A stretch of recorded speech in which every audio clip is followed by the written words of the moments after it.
Welcome to The Catalyst, an exciting and insightful podcast produced by Northeast Iowa Community College. I'm your host, Amy Lasack. Together, we'll explore the people, programs, and partnerships that make Northeast Iowa Community College unique. From student success stories to behind-the-scenes info about athletics, innovation, and industry collaboration, each episode dives deeper into your community's college. Get ready for an inside look at the impact of community-driven education at NICC. All right, and welcome to The Catalyst. I'm Amy Lasack, and we are so excited to have you here today. Today's episode is going to be a little different and a lot more fun. So if you work at NICC, you already know this, we have a lot of Amy's here. And so we thought, why not? Let's lean into that fact. This episode is all about the NICC Amy's, who they are, what they do, and maybe clearing up a little confusion along the way. So I hope you laugh during this podcast. You see a little bit of the personalities and at least one, wait, which Amy is that moment as we go. So I'm going to introduce our folks and we're going to have them talk a little bit about what they do at NICC, and then we'll jump right in. So first, we've got Amy Gaffney, Vice President of Student Services. We also have Amy Green, Director of Sales and Training in Business and Community Solutions, and Amy Rausch, Respiratory Care Program Director. Welcome, Amy's. Thank you, Amy. So let's just jump in and learn a little bit about each of your roles first. So Amy Gaffney, can you talk a little bit about your role at NICC? You bet. So Vice President of Student Services, meaning there is a division of student services, and there always has been student services, but not necessarily always organized in this fashion. So in today's world, there's about 11 different departments within the realm or the division of student services. So that includes admissions, of course, enrollment, advising and registration, athletics, career services, college and career connection coaches, financial aid, counseling, that's mental health or brain health counseling, registrar, student life, TRIO, student support services, and community standards coordinator. So those are just several of the teams that work together to support our students in and outside of the classroom. Yeah, so a lot of really great things to help our students be successful at NICC. That's great. Amy Green, so you work with business and industry. Talk to us a little bit about what that means. Sure. Hello. I get the pleasure of working with our business community in business and community solutions. So I'm the director of contract training, which is sales and training. We get to work with our business community throughout Northeast Iowa to help them with their workforce challenges. So anything workforce related, from getting businesses connected to our students, getting them connected to training opportunities, either through our short-term training certificate programs, credit programs. But our specialty is our customized contracted training, where we bring industry experts into our businesses to help upskill, reskill, train their existing workforce. So we have a team throughout Northeast Iowa, a team of 4 that I lead out there working with our businesses. Great. Thank you, Amy. Amy Rausch, why don't you give us an overview of the work that you do at NICC? So here at NICC, I'm the program director for the Respiratory Care program. Our program here at NICC, it is based on the Piasta campus, and it's a 2-year Associate of Applied Science degree. Our students in our program learn anything from, assessing the respiratory and heart systems, all the way up to doing emergency care and intensive care units where we manage ventilator care. We teach our students everywhere from, treating premature neonates all the way up to elderly care. Our students spend, a lot of time in different clinical rotations, working on critical care, as well as, they go into home care and sleep labs. We try to get them into as much respiratory care areas as possible. Yeah, such important work. You're putting a lot of fantastic people into our hospitals and medical organizations as well. Thank you for the work you do, Amy. So let's start with the obvious. How often do you guys get emails meant for other Amy's? I would say Amy Gaffney and I probably get the most, just because our email is set up with our last name, first name initial. So when they start with the G, they have to make sure that they select Gaffney and not Green. When you Yep. say Amy. I like to refer to Amy Green as Amy OG here at NICC. So before coming to NICC, I often just would sign my emails, refer to myself as Amy G. And then I get here and there's already an Amy G. So Amy Green's the Amy OG. But yes, every once in a while we get some communications and, you know, is this really who you wanted to talk to? Amy, has that happened to you? Amy Rausch. See, I already did it. I think being on the faculty side, and there's not as many Amy's on the faculty side, I don't get too much confusion. I don't think I've gotten anybody's email that I wasn't supposed to that I can recall. So are you all like me that you automatically perk up anytime you're in a meeting and somebody says Amy and you turn and you're like, what's going on? I was going to say that I think it is funny that Amy and I are in meetings, Amy Lasack and I are often in meetings together, and you know, you kind of grow to that. You both perk up, and then the next words out of their mouth, like, "Okay, it's not me." You know, like, Yeah. you're still listening, but it's like, okay, try not to commit to something that really wasn't directed to me. I think that's been the biggest training in restraint, is not volunteering where you're really not the audience they're talking to. So, Like I'll hear my name and then they'll ask a question, and I'm like, I'm not prepared to answer that, and then I realize it's not for me. So. yeah.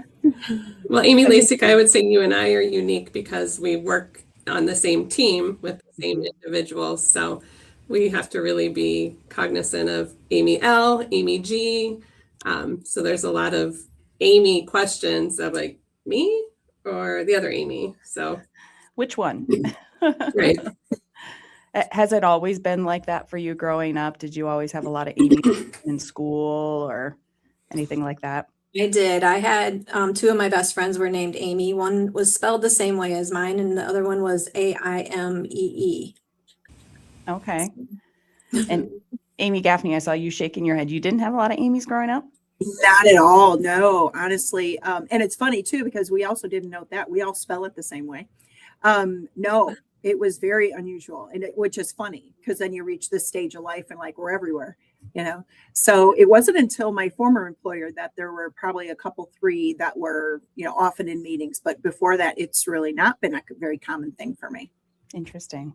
Amy Green, what about you? For me, it's different. Growing up, one of my best friends who had the same last name as I, her sister was Amy. So we had two Amy's in the community. And then moving to Dubuque County, living in Cascade, I have a sister-in-law that's Amy Green, and there's another Amy Green in town. So I've never really got to be Amy Green. I'm associated with my husband's name oftentimes in the community that I live in. Oh my gosh. Yeah. So you're Amy Green, who's married to. Yeah. You have Yeah. to add an additional. Even my descriptor. mother-in-law has to differentiate between me and my sister-in-law of like by our middle names. So I'm Amy M, she's Amy T. So Oh, hilarious. Yeah, I think growing up, I always had the last initial tagged onto my name, but that's interesting that you have to do the middle name because there's too many Amy Greens. yeah. Yeah. We confuse the mail office, post office regularly. So Oh, I bet. That's hilarious. So how do you distinguish yourselves from other Amy's? Are there certain things, certain qualities, or certain things that you see?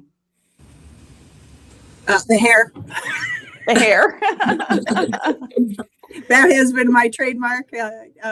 Even right out of high school, I actually took a second job. I was working in 2 stores in the mall. And when I started working at the new store, somebody would go up to the counter and they're like, "Oh, did anybody help you today?" And the reference was the one with the hair. And so the manager would say, I wasn't aware we had anybody without hair, but we knew. So that truly has been probably the mark for me. That's funny. When I know Amy Gaffney, there's a funny story because we both started about a month from each other. Yes, Right? we did. So Yep. do you want to, Yep. I think you know the story I'm talking about. Do you want to share that one? I do. Yeah. And actually I'll slip another one in there. So I started about 6 weeks before Amy. So I was at our first board meeting. It was at the Dairy Center, and I'd never been to the board meeting, my first, just getting to meet people. And during that meeting, there was a reference to the 260Es, and the chair looked over to me as if I had something to say about 260Es. And I just nodded along in agreement, but I'm like, I'm not going to make that distinction in a public meeting. But it was, I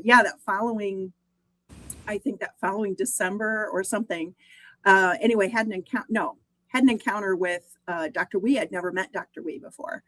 And I met him. It was actually at the Des Moines event in February that year. And one of our board members says, "You've never met Dr. Wee. You have to meet Dr. Wee." So I go over and have the niceties and exchange, and literally just a very brief conversation. Heard a lot about you, all that business. And again, Dr. Wee is so graceful, just gracious. And then I saw him later in the day, just more of a passing remark. That was it.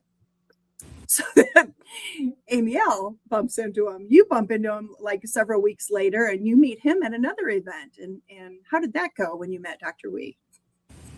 Oh, it was great. Dr. Wee is a former president at NICC, and he was interim at Eastern Iowa when I had talked to him. And great person. I've never heard anything bad about Dr. Wee, but we had a nice conversation. And I can't remember if he said it to me or said it to you later. He said to you, as you reported, you're like, yes. He says, "Oh, the quiet Amy." Yes, I'm the quiet Amy. And then I ran into him in June. There was an event in Decorah, and I was just manning a table. He came over to say hello, because that's who he is. And again, I said, "Oh, so nice to see you." And he goes, "The not quiet Amy." So he must have assumed that we had connected, that he had deigned you, the quiet Amy, and me not so much. But what a delight. Yeah, truly delightful. And probably, admittedly, I probably live up to that. Amy Rausch, I'm curious, because you work with kind of the next generation of names coming out into the workforce. Do you see a very common name coming through with the ages of students that you're working with? I do. Not a lot of Amy's so far, but a lot of Olivia's. I have had quite a few Olivia's in the program. In fact, I have 2 right now in the program. That seems to be probably one of the more common names coming through that I've noticed. Interesting. I know when I had my 2 kids, I wanted to make sure they didn't have a name everybody else had, right?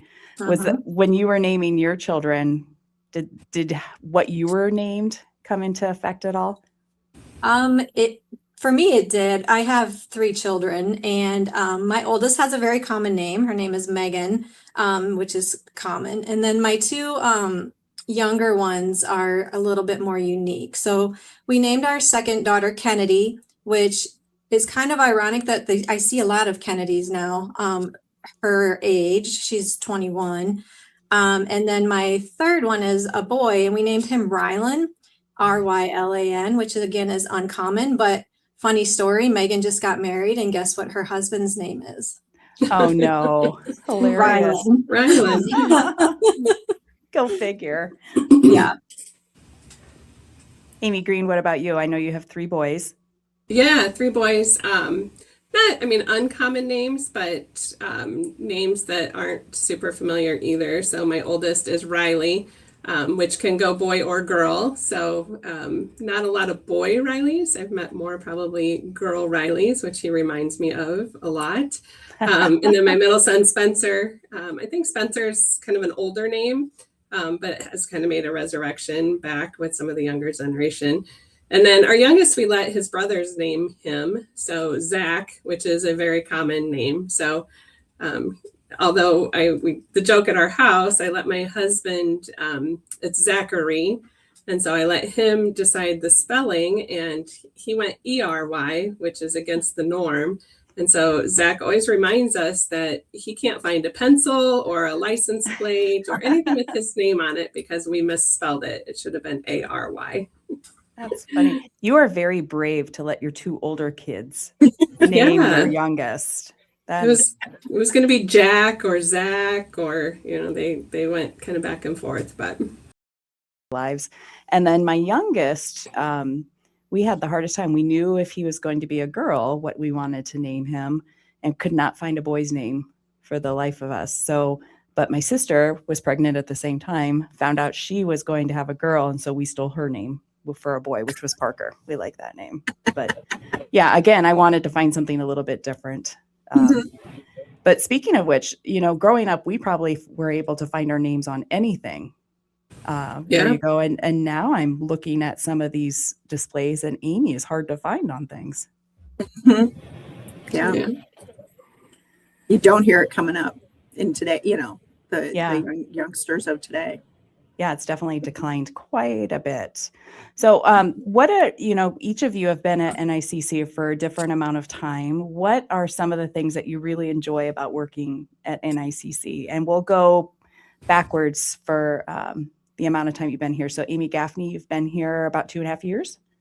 Yeah, just about 2.5 years, October of 23. I think frankly, it sounds simple, but truly the people who are just so motivated to serve students and bring them into the world right before they take that next step, whatever that next step is for them, is, people wrap around that student and say, how can we help you? So that is fun for me to see that and to think about all the possibilities. I get really excited about the possibilities of how NICC can continue its work in supporting students, and then our own teams getting excited about how they can continue their work to support students. That's fantastic. And Amy Green, how long have you been at NICC? I've been here 10 years now already, which is crazy. It doesn't seem like it's been that long. The thing that surprised me the most, I'm going to say, coming to NICC, always thought of it as a 2-year college. So coming into business and community solutions and seeing a different side of the college was fascinating to me. And I had no idea how much we embody the word community. So just being embedded in the communities that we serve.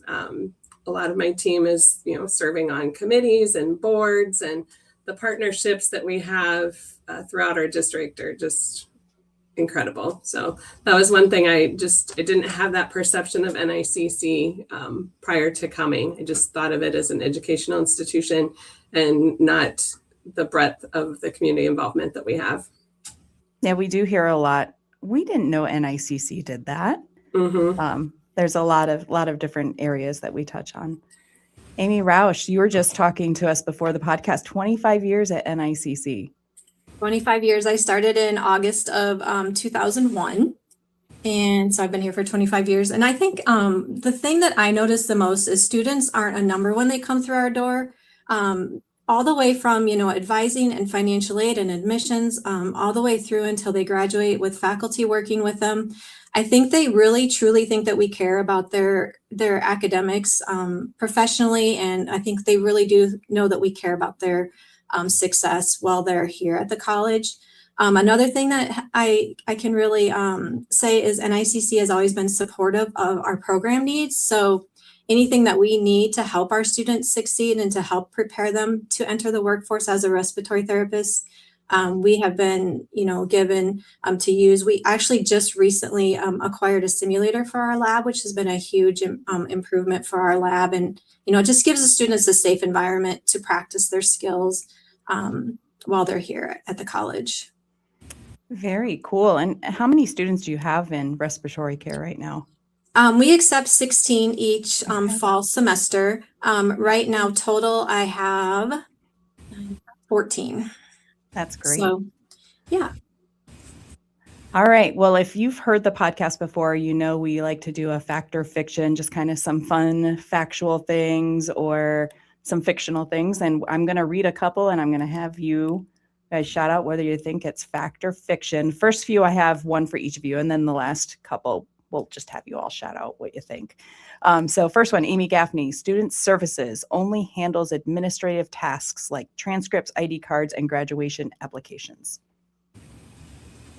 Wrong answer. That is fiction. Yep, big time. We put the student in student services. So it's very people-centered. While we help them with some other things, some of the transactional work and bureaucracy, it is really about the supporting of the individual person, whether it be live or via Zoom, helping that student navigate the path throughout their time here and even beyond. Yeah, absolutely. Some of the most supportive people you'll find are in the student services department. Very really passionate about their work. Yeah, really wanting the students to succeed. So that's great. Amy Green, the Business and Community Solutions team can create a 100% customized training plan for a local business through collaboration and innovation. Is that fact or fiction? That is fact, 100% fact.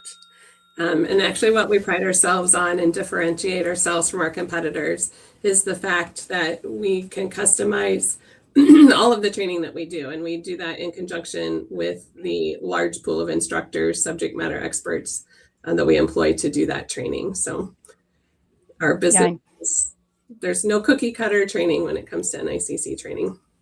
Absolutely. I know one of the things you really pride your team on is the flexibility that you can have for businesses. Yeah. All right, Amy Rausch, in the last 3 years, respiratory care graduates have achieved a 95% state board exam pass rate and a 95% job placement rate. Is that fact or fiction? That's fact. Wow, 95%. That is fantastic.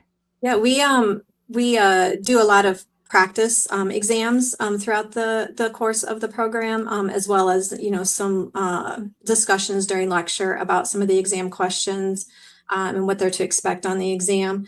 As far as job placement, there is a nationwide shortage of respiratory therapists right now, a pretty big nationwide shortage.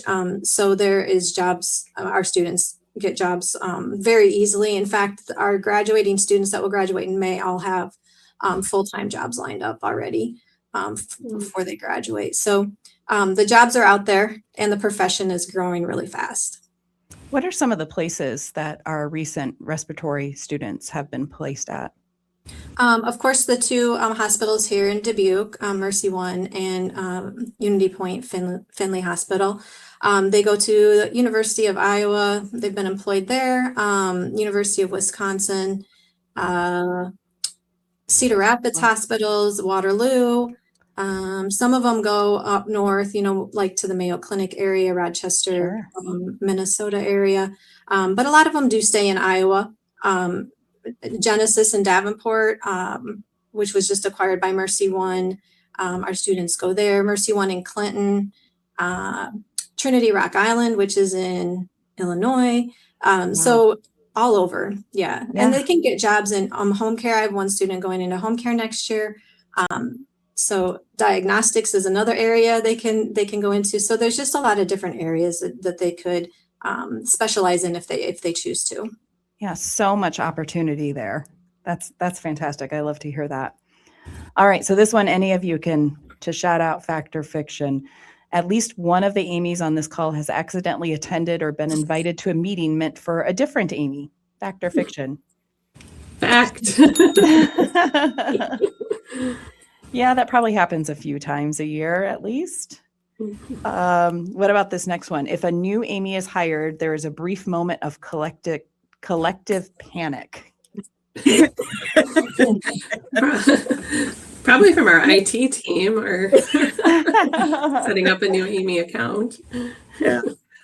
I will say that I think that's the thing is we lean into like each one of us. Like I have no problem looking over the table at Amy L. knowing I'm like, that's you. I think we respect each other's area of what we know how to best handle it. That's the right Amy for the job. Yeah, I think one of the things that's really interesting at NICC is Amy isn't the only name where we have a core group of the same named individuals. Like there's several Aarons, there's several Gregs, and you always kind of have to, Christy. Yeah, you always kind of have to be like this Christy or this Aaron to make sure everybody understands. So we're almost kind of used to it at that point. Yeah. All right, last one. Even though we already have a lot of Amy's, we're still going to keep hiring Amy's anyway. Is that fact or fiction? Fact. Yes, shout it from the rooftops. We've got a lot of great Amy's. We could use some more, right? Well, great. Well, this has been way too fun. So thank you, Amy's, Amy Rausch, Amy Green, Amy Gaffney, for taking the time to talk. It was just a fun episode for us to connect. I want to thank you all for being great sports and proving that even if the name is the same, our personalities are different, our roles are different. And to our listeners, if you ever say, I talked to Amy at NICC, at least include one identifying detail. Yeah. Thank you all very much. And thanks for everybody for listening. We'll catch you next time on The Catalyst. Thanks for joining us on this episode of The Catalyst. If you enjoyed the conversation, make sure to follow or subscribe on your favorite podcast platform so you never miss an episode. Want to learn more about NICC and the many ways we support our students, partners, and community? Visit nicc.edu for more resources and upcoming opportunities. This podcast is produced by Northeast Iowa Community College and hosted by me, Amy Lasack, with executive producer Tessa Hill, producer Travis Hunt, and graphic designer Ashley Konzen.